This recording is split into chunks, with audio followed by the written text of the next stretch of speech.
Eu tenho raiva. E, com frequência, esse sentimento bate na minha porta. Outro dia eu achei bastante graça quando uma amiga minha me disse assim: Nath, mas você é instrutora de mindfulness. Como você pode ter raiva? E aí eu falei para ela, olha, o sentimento eu tenho, o exercício é como eu ajo em cima dele. E, afinal de contas, eu sou instrutora de mindfulness, eu pratico mindfulness, mas eu não sou o Buda. E vamos combinar que o próprio Buda disse que cada um de nós tem a semente de todos os sentimentos. A diferença é qual a gente escolhe regar. E foi lá em meados de 2012, quando eu percebi que eu não estava regando as sementes das árvores que trariam os frutos mais saborosos para mim. Eu quase entrei em depressão. E aí eu decidi que aquele não era o caminho para mim. E que o meu caminho era buscar ser uma pessoa melhor. E aí, nesse meio do caminho, eu descobri um mindfulness, que eu não vou contar agora para vocês o que é. Eu vou contar já já. Porque antes disso, eu preciso falar de cérebro e eu preciso falar de evolução. A gente aqui, né, com essas roupas que a gente usa, com tudo isso, a gente não é muito diferente do homem pré-histórico. Mas o que diferencia a gente de outros seres humanos que foram dizimados aí na nossa história é o nosso cérebro. A gente era muito indefeso, pequenininho, uma infância muito longa, mas foi essa infância longa que fez com que o nosso cérebro desenvolvesse algumas partes que fez com que a gente conseguisse usar mais a razão e também se relacionar melhor entre as pessoas. Vamos voltar um pouquinho no passado, lá na pré-história, 300 mil anos, talvez. E vamos supor que a gente está saindo da nossa caverna, com um tacape na mão, e aí, de repente, a gente se depara com um leão. Segundo o nosso cérebro, a gente tem 3 possibilidades. Ou a gente luta, ou a gente foge, ou a gente finge de morto. Não tem chance nenhuma de dialogar com esse leão. Bom, então voltamos para os dias atuais. A gente está saindo das nossas casas e tem uma reunião difícil com o nosso chefe. É uma situação tão ameaçadora quanto esse leão aqui. A gente tem 3 opções: ou luta, ou corre, ou finge de morto. Eu acho que vocês já estão imaginando algumas situações. Não, mas, na verdade, se a gente treinar o nosso cérebro, a gente consegue fazer com que ele encontre alternativas. Isso não é fácil, exige aí um exercício, mas é aí que o mindfulness entra. E mindfulness, gente, não é nada mais, nada menos do que escolher prestar atenção em alguma coisa, sem julgar essa coisa, e escolher prestar atenção nessa coisa. A ciência já comprova um monte de efeito relacionado à saúde física, à saúde mental, emocional, melhora nos relacionamentos. Eu mesma comprovei na prática. E é sobre isso que eu quero falar com cada um de vocês aqui. Como que isso tem mudado a minha vida e como que pode mudar a vida de vocês. É uma nova forma de me olhar e é uma nova forma de olhar o nosso próximo, sem escolher quem é o meu próximo. Bom, então, a primeira etapa é a gente olhar para dentro da gente. E o autoconhecimento ele pode surgir de várias formas. Você pode ir no psicólogo, você pode fazer terapias alternativas, pode fazer seu mapa astral também, usar testes do Facebook, tudo isso vai trazer alguma informação sobre a gente. E a gente é tão interessante que vocês vão perceber que esse caminho não termina. Sempre tem mais alguma coisa para descobrir sobre si próprio. E nesse caminho vocês vão se deparar com sombras.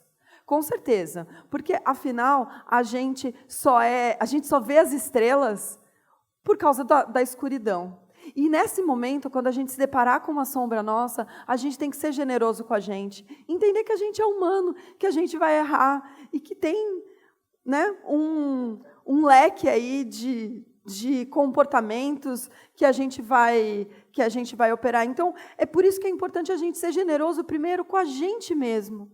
Então, uma sugestão que eu dou para vocês, todo dia a gente ir lá no banho, por que não aproveitar o banho para fazer um carinho na gente? Não é? Para massagear a gente. E tudo bem. Então, seja generoso com você. Depois disso, vocês vão perceber os padrões negativos e é importante mudar. Não é só ser compreensivo, é importante mudar aquilo que não está legal. E para isso, uma sugestão que eu posso dar para vocês é sair do piloto automático, é fazer coisas que vocês não estão acostumados a fazer.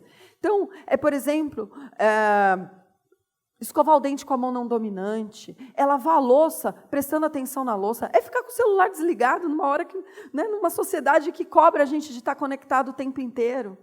Então, experimente essas coisas novas. E isso vai fazer com que vocês, por incrível que pareça, sejam mais criativos. E para ajudar nessa criatividade, é importante também que vocês aprendam coisas novas. Vale várias coisas. Vale fazer curso, vale vir no TEDx, vale fazer um monte de coisa. No meu último contato com o meu professor de Mindfulness, ele levou a gente para surfar. Era algo que eu esperava fazer a minha vida inteira. Mas eu sempre punha desculpas. Está muito frio, está muito calor, eu não sei nadar, o mar está agitado, o mar está muito calmo, vai lá na frente que eu já vou, já. E eu fui buscando desculpas até a hora que eu cheguei e falei assim, eu sou a próxima. E aí já não tinha mais tempo para eu dar desculpas. E eu entrei, falaram que quando eu saí do mar, eu estava com um sorriso de orelha a orelha. Foi um sonho realizado e valeu muito a pena. E eu percebi que eu mesma inventava medos para não realizar alguns sonhos meus. Então, se vocês são a pedra no caminho de aprender alguma coisa nova, pega essa pedra e joga longe. Só você tem o poder de fazer isso. E também vale olhar para o antigo com outros olhos. Isso também é aprender. Bom, e nesse exercício também, vocês vão perceber que é importante fazer coisas só por vocês próprios. Muito me assusta quando eu escuto uma pessoa dizer assim, eu não tenho hobby. E aí eu penso assim, bom, das duas uma, ou a pessoa não sabe nem o que ela faz durante o dia, ou ela tem uma vida miserável. E eu acho lindo uma pessoa que dedica a sua vida a seus filhos. Eu acho lindo quem tem um trabalho que dá prazer. Mas o que eu estou falando aqui é fazer algo só por você, que só você pode fazer. Então, por exemplo, se você gosta de ler livros e não consegue encaixar isso na sua rotina, que tal ler um parágrafo? Ou se você quer fazer um exercício físico e também não consegue encaixar isso no seu dia a dia, que tal fazer um polichinelo? Um polichinelo. É no nível do ridículo, algo que você não pode dizer assim, não vou fazer. É nesse nível que eu gostaria que vocês chegassem. É adquirir mini hábitos. E aí, no meio dessa trajetória, vocês vão perceber que vai ser importante trazer tranquilidade para dentro de você. E nisso, a meditação vai ajudar. E não precisa de uma meditação muito elaborada. Vocês podem fazer agora, é só prestar atenção no seu inspirar e no seu expirar. E simplesmente perceber como que isso acontece no seu corpo. Os cientistas falam que 20 minutos são suficientes para transformar o seu cérebro, 20 minutos diários. Mas se ainda é difícil para você colocar 20 minutos, por que não colocar 1 minuto de respiração consciente no seu dia? Ainda é difícil? Uma respiração consciente no seu dia. Então vamos pegar aquele exercício anterior e trazer para cá também.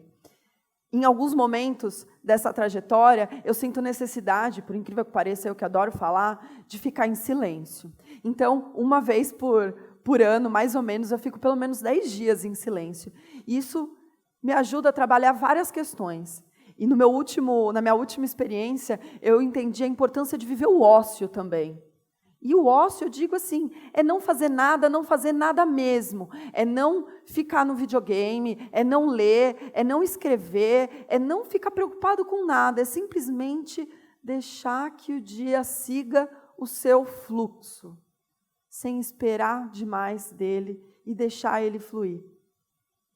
Bom, depois disso tudo, é importante que a gente sorria. Então, encarar o ócio e o silêncio pode ser pode ser difícil, mas se você pôr um sorriso no rosto, eu garanto para vocês que vai ser mais fácil. E é muito engraçado, porque toda vez que eu penso em sorrir, eu lembro da minha mãe falando para mim, filha, você é mais bonita sorrindo do que chorando. Gente, para uma mãe falar que você é feia chorando, é porque realmente não funciona.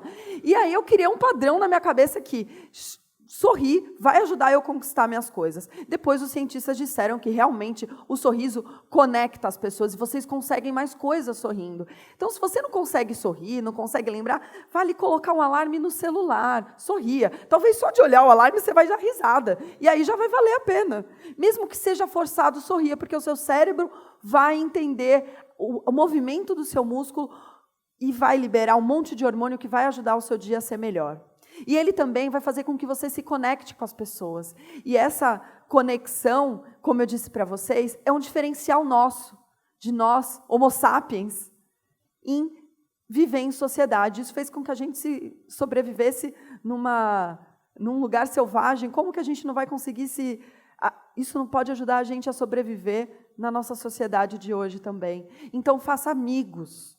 E eu não estou dizendo só os amigos do bar, eu estou falando aqui para vocês encontrarem gente que joguem vocês lá longe, que façam vocês aprenderem mais coisas, que tirem vocês daquele mundinho que vocês estão vivendo. E aí, nessa hora eu vou olhar o próximo, que não é o próximo que eu vou escolher que esteja do meu lado também, é aquela pessoa também que é desafiadora para mim. E aí, talvez eu tenha que me conectar com ela pensando, talvez essa pessoa goste de animais como eu, ela torça para o mesmo time, a gente pode morar na mesma cidade, a gente deve ter alguma coisa em comum. E é importante eu perceber que essa pessoa também tem uma história. Então, talvez aquele comportamento que ela tenha um porquê dela agir daquela maneira. E é importante eu ser compreensivo com a história daquela pessoa, até porque eu também tenho a minha história e eu também não sou perfeita. Muito bem. E aí, nessa hora, além de doar seu sorriso, doe suas palavras. Escolha suas palavras antes de conversar com alguém. Escolha também, na hora que você precisar de alguém, usar a palavra me ajuda. Se eu falar para você, me ajuda, dificilmente você vai dizer não para mim. Doe também a sua capacidade de escuta. E aquela escuta inteira, aquela escuta plena, sem mexer no celular, sem pensar no que você tem para fazer já já. Se a situação ainda é complicada, você pode combinar com a pessoa. Eu falo 5 minutos e você me escuta por 5 minutos, e aí depois a gente inverte os papéis até que a gente entre num acordo. Bom, gente, nessa minha história, eu vou dizer para vocês que eu ainda não encontrei a iluminação, mas tem tornado os meus dias muito mais felizes. As emoções, elas põem lenha na fogueira, mas use então sua emoção como combustível para fazer com que você seja mais compreensivo com você próprio e com o outro. E aí, quem sabe, no final dessa história, você consiga dialogar melhor com os leões do seu dia. Obrigada.